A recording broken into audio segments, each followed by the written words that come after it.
Today is Wednesday, September 17th. We're talking about new court documents that shed light on a confession and a possible motive in the Charlie Kirk shooting investigation. Also, more manufacturing expanding in the U.S. and President Trump's historic state visit to the U.K. Plus, we'll bring you tributes for a Hollywood icon, how ChatGPT is trying to become safer for teens, and what LimeWire wants with the Fyre Festival. Those stories and even more news coming up.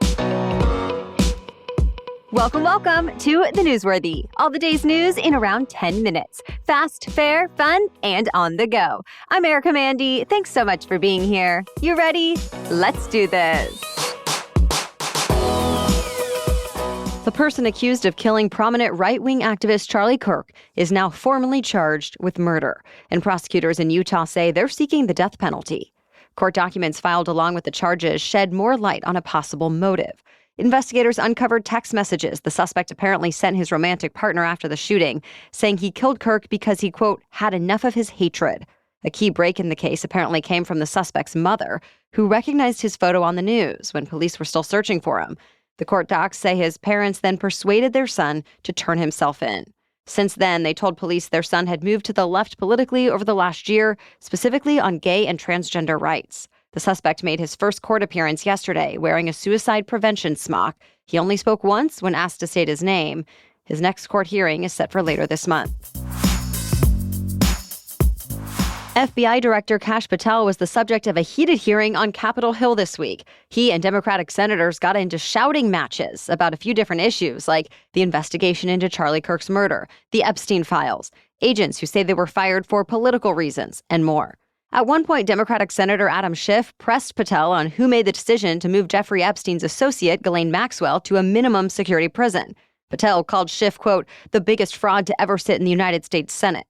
He also had a heated exchange with Democratic Senator Cory Booker. Booker told him, quote, I believe you have made our country weaker and less safe. The two shouted over each other and ridiculed each other. But Republicans mostly rallied around Patel, praising law enforcement for arresting Kirk's alleged killer and more. Patel has another hearing set for today over in the House. Several U.S. National Park Service sites are being ordered to take down materials related to slavery and Native Americans. That includes a famous photograph from 1863 that shows a formerly enslaved man with scars on his back. It's been on display at Fort Pulaski National Monument in Georgia, and it's seen as one of the most powerful images of the Civil War era. But the Trump administration is encouraging a more positive view of American history. And in an executive order earlier this year, he told the Park Service to take down or cover up any materials that inappropriately disparage Americans. And that picture apparently qualifies. Supporters say the Trump administration is restoring balance to history education. But critics say President Trump is trying to downplay uncomfortable truths, like racism. Besides the photograph in Georgia, officials in Philadelphia plan to substantially change a memorial for 9 people who were enslaved by George Washington. At several other state parks, the Trump administration has ordered signs and other materials be removed if they say the land once belonged to Native American tribes. And those are just a few examples of what's being taken down. The Trump administration is going to start removing all the flagged material starting today. As expected, Israel has launched a ground invasion into Gaza City. The Israeli military says it's a necessary step to defeat the terror group Hamas. But it also means driving hundreds of thousands of Palestinian civilians from their homes, even though many of them have been displaced multiple times already. Also yesterday, an independent United Nations commission said Israel's conduct in Gaza amounted to genocide. But the Israeli government says that's not true, that Hamas is to blame for hiding behind the Palestinian people, and that it's been warning civilians to leave Gaza City for a month now. Israel suggested they go to a designated humanitarian zone. But aid agencies say conditions there are dire with overcrowding, poor sanitation, and famine. By the way, this all comes as U.S. Secretary of State Marco Rubio wraps up a visit to the Middle East. There, Rubio said there's just a very short window of time in which a deal can happen to end the war. Israeli Prime Minister Benjamin Netanyahu was also invited back to the U.S. for his 4th visit so far this year. President Trump is on an unprecedented second state visit to the UK. He's actually the first American president to be invited for a second time.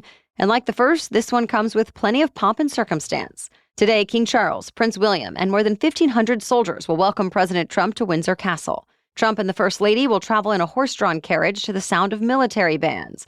They'll see firing cannons and a flyover. And they'll be guests of honor at a lavish banquet. Some British lawmakers specifically requested Trump not address the parliament during his trip, but the British parliament is in recess, so there likely won't be much of a clash anyway. Both the U.S. and British governments are still expected to announce more cooperation in technology, financial services, artificial intelligence, and nuclear energy. To be continued. We have more news for you still coming up, but first, a quick break to thank our sponsor. Every parent knows how hard it can be to start healthy habits with kids. But in our house, Haya made it easy. My 4-year-old takes his vitamins and probiotics every day, and he actually looks forward to it. He loves the taste, and for me, it's nice to see him building a healthy ritual he's excited about. Unlike most children's vitamins that are loaded with sugar and gummy additives, Haya has zero sugar and zero junk. Just essential nutrients like vitamin D, B12, C, zinc, and folate, plus a blend of organic fruits and veggies. Haya is formulated with pediatricians. It's vegan, allergy-free, and third-party tested, so I know they're safe and effective. And are you tired of battling with your kids to eat their greens? Well, Haya now has Kids Daily Greens Plus Superfoods, a chocolate-flavored greens powder designed specifically for kids, packed with over 55 whole food ingredients to support brain power, development, and digestion. Just scoop, shake, and sip with milk or any non-dairy beverage for a delicious and nutritious boost your kids will actually enjoy. And we've worked out a special deal with Haya for their best-selling children's vitamin. Receive 50% off your first order. To claim this deal, you must go to hayahealth.com/newsworthy. This deal is not available on their regular website. So go to hayahealth, HIYAHEALTH.com/newsworthy and get your kids the full body nourishment they need to grow into healthy adults. Now back to the news. The U.S. is seeing more of a boost in domestic manufacturing. This week, the nation's biggest drug maker, Eli Lilly, announced plans to build a $5 billion manufacturing plant in Virginia. And the company says it will create hundreds of jobs. It's actually just one of 4 plants the company plans to build. The goal is for them to all make key raw ingredients for medicines within the next 5 years. Separately, electric vehicle maker Rivian just broke ground on its new $5 billion plant in Georgia.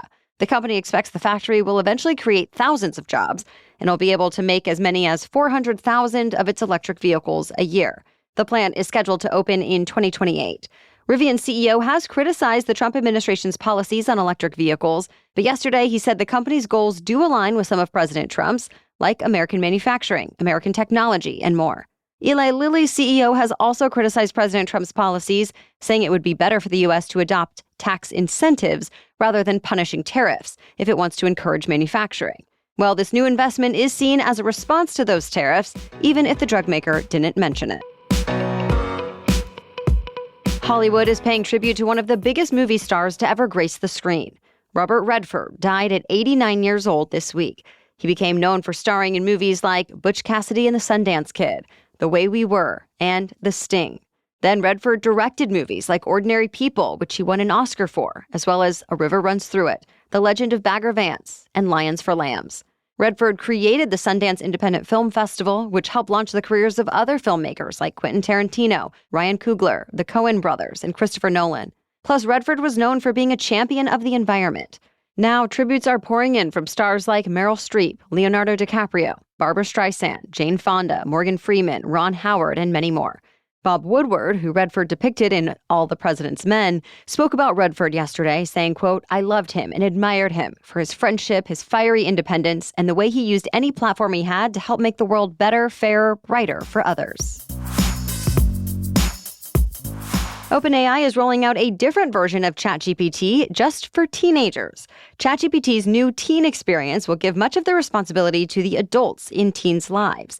Parents and other caregivers can link their own accounts to those of their teens. Then they can restrict how the chatbot responds to teens and enable or disable certain features like memory and chat history. They can set blackout hours when a teen cannot use ChatGPT at all. And they can set up notifications if ChatGPT detects the teen is in a moment of distress. In particularly severe cases, it will even contact local police.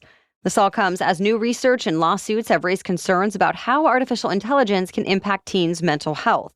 But one big hurdle in all of this will be figuring out who's actually underage, even if users don't enter that information themselves. OpenAI says it's building a long-term system to actually predict someone's age, and if its tools cannot confidently predict it, ChatGPT will default to its under 18 version.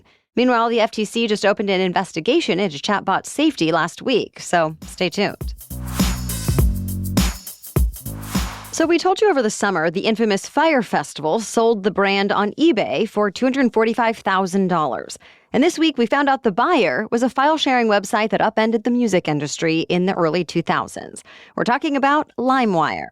Now, LimeWire says it will be using the Fyre Festival name for, quote, real-world experiences, community, and surprise. Though to be clear, it won't actually be bringing the festival back, just the brand. For example, LimeWire's executives say they already made a licensing deal to produce a Fyre Festival-themed ad for Visa. And even before the sale, there was a deal for a musical based on the Fyre Festival. You probably remember the festival originally promised a luxury music experience in the Bahamas back in 2017, but delivered tents, cheese sandwiches, and a social media fiasco. Organizer Billy McFarland later served time for fraud and made headlines again last year by selling tickets to a Fyre Festival 2, which ended up falling apart. McFarland now says it's time that the Fyre Festival's next chapter be incredible without him at the helm. As he put it, quote, I look forward to continuing to make cultural moments, paying restitution, and shocking the world. Well, that's it for the main news today, so now it's time for Work Wednesday, when we break down one interesting career or work-related news story every Wednesday. But first, a quick break for our sponsor. I like to know that the supplements I'm taking are backed by science. That's why I was interested in Fatty 15, and it's become something I look forward to taking every day.